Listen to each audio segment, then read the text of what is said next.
What's up, world? It's your boy AP. This is AP's NBA Daily Picks. In this video, I'll be breaking down a good game, man. We got the Boston Celtics versus the Philadelphia 76ers. They playing in Philly.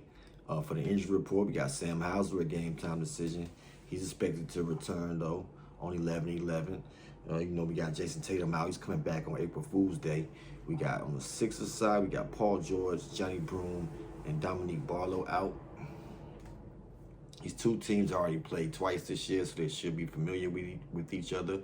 The Sixers won 117 to 116 on opening night, and the Celtics won 109 to 108 on Halloween.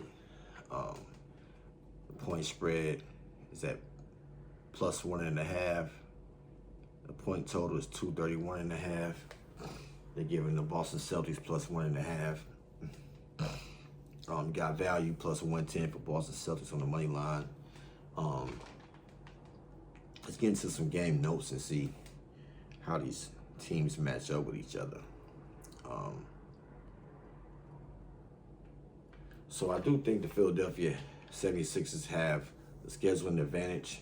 They're at home, they're well rested, and they should be focused on this game. They don't play again until Friday. The Celtics, while also focused, just finished a grinding 2-game road series in Orlando, and they have to play again tomorrow at home. I think it's a classic. I think just in this spot, the Sixers do have that advantage in this spot. The game spread, I think this will be a playoff style type matchup. Both previous games this season was decided by one single point. The Celtics are 5-6, but are a dominant team when the key players are available. The 76ers are 6-4, but this record is misleading as it includes games without Joel Embiid. This is how Joel Embiid gonna change this game. The 76ers ranked 14th in pace with they will slow down significantly with Embiid's return, and increasing minutes will force this game into a half court, which is exactly what the Celtics' 29th ranked slowest pace dictates. This game will be a physical half-court grind. The offense, the 76ers offense, fifth, will become more balanced. Tyrese Maxey leads the league in usage rate. It will come down, but his efficiency may rise as he faces less defensive pressure.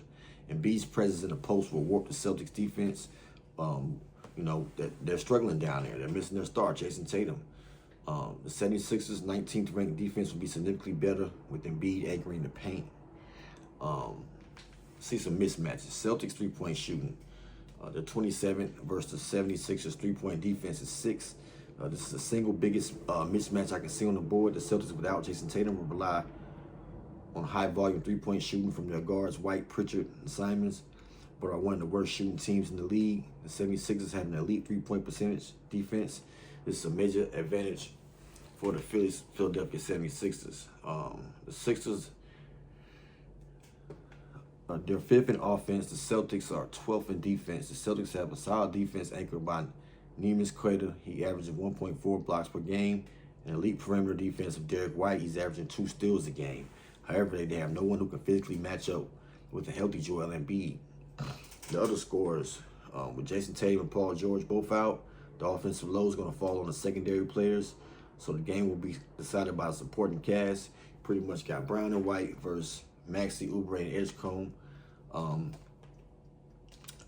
think, the Sixers probably got an advantage in that area also with the scheduling, with the home court advantage. I think this game will be a close game. When I'm looking at what the Celtics just did versus Orlando, they pick up their scoring. They pick up their, White had together that game. Anthony Simons was amazing that game that they beat Orlando. And also, Jaylen Brown's just doing his thing, man. But just in this spot, if you like the Celtics, and something in me is telling me that the Celtics go pull it out again because they're going to shoot the lights out. They're just not shooting the ball well. If they can just shoot 5 or 10% better, this game can get out of hand. Especially watching Joel Embiid. He kind of slows the Sixers down a little bit. And he's taking a lot of shots, taking other players out the game, but he does have the height advantage. If they play him under the rim, maybe just inside the elbow a little bit more. You know what I'm saying? Man, just for the scheduling spot, I gotta go with the Sixers minus the 1.5. But if you like the Celtics, do not let me talk you off of it. I'm just following my system. Sometimes I divert from it, but the Celtics got to show me that they're shooting the ball better, and they did shoot the ball better versus Orlando Magic. I just want to go and see, before I dive in deeper, what the box scores and the stats was for the Celtics versus Orlando Magic, the last game they played. Well, they won 111-107. A tough, grimy game. Josh Minot, 16 minutes, 0 points. Jaylen Brown had 27 points. He shot 1 for 4. Derek White shot 3 for 9. Peyton Pritchard shot 1 for 6. It's one guy that changes up the game when he comes in. Hugo Gonzalez. He only got 13 minutes, 3 points. Anthony Simons, 25 points. 5 for 8 for 3. I think he'll be coming in playing against that second unit. Man, I just want to see Derek White. He had 21 points. He was 7 for 18, 38.9% shooting. 33% from the three-point line. Man. Just in this style game, I do like Derek White, but he's probably going to be tasked with chasing Maxey around and just fall back on him. But yeah, just in this spot, I don't have an opinion on the total of the game, but I do like the 76ers minus the 1.5. If you like the Celtics, do not let me talk you off of it, because if they shoot the ball a little bit better, Anthony Simons come off the bench shooting like he's shooting, I think they can pull out another victory here. But I'm gonna just stick with the scheduling advantage, the home court revenge game spot. They rested. They don't have the back-to-back. They haven't came off a grueling road trip facing a physical Orlando Magic team. Back to back as well. They play Orlando twice. They split it 1-1. I like the 76ers minus the 1.5. Let's get into some points props right here. Can't look away from Jaylen Brown over his 27.5 points, and I like some overs in this game because I think it's going to be a close game. A player should get their maximum minutes. So I do like Jaylen Brown over his points at 27.5. Brown's the entire offense, averaging 28 points per game. In 2 head-to-head games, he scored 25 and 32. He's the clear number 1 option. He'll see a massive volume. The 76ers defense was keen on him, but his usage rate is too high to ignore. In the game Boston needs to win, Brown being full attack mode.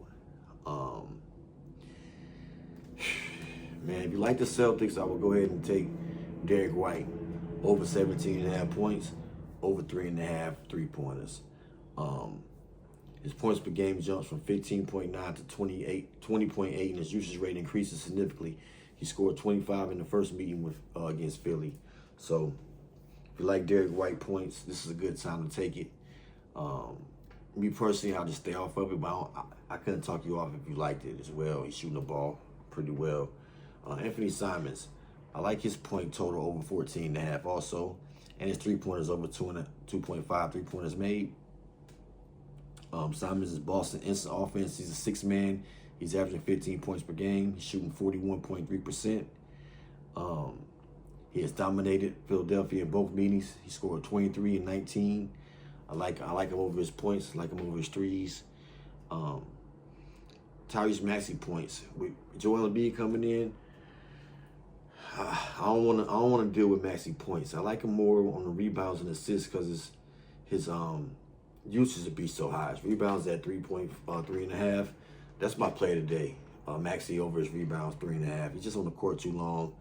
I think he'll get that. He's hit the over 4 rebounds in the last 5 games. Sometimes I don't like him when they go on streaks like that, but I do like him in this game. I like him. That's my play of this game right here. Maxey over 3.5 rebounds. He will be guarded by Derek White. You know what I'm saying? Derek White's a good perimeter defender. He scored 26 on 8 for 16 the last head-to-head game with the limited Embiid and his line is 2.5 points higher. So I'm not really looking at Maxey on the points, more so on his rebounds. Man,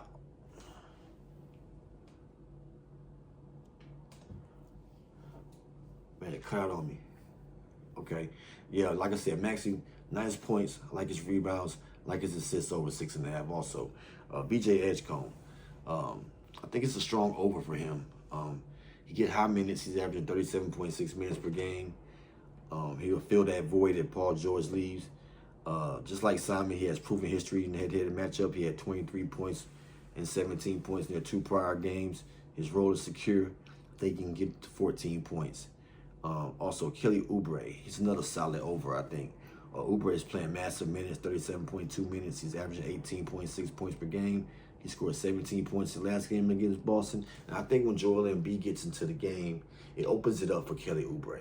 And I don't really see anybody in, we got Nemus down there, but when he's out the game, I think Oubre can just get to the goal and finish.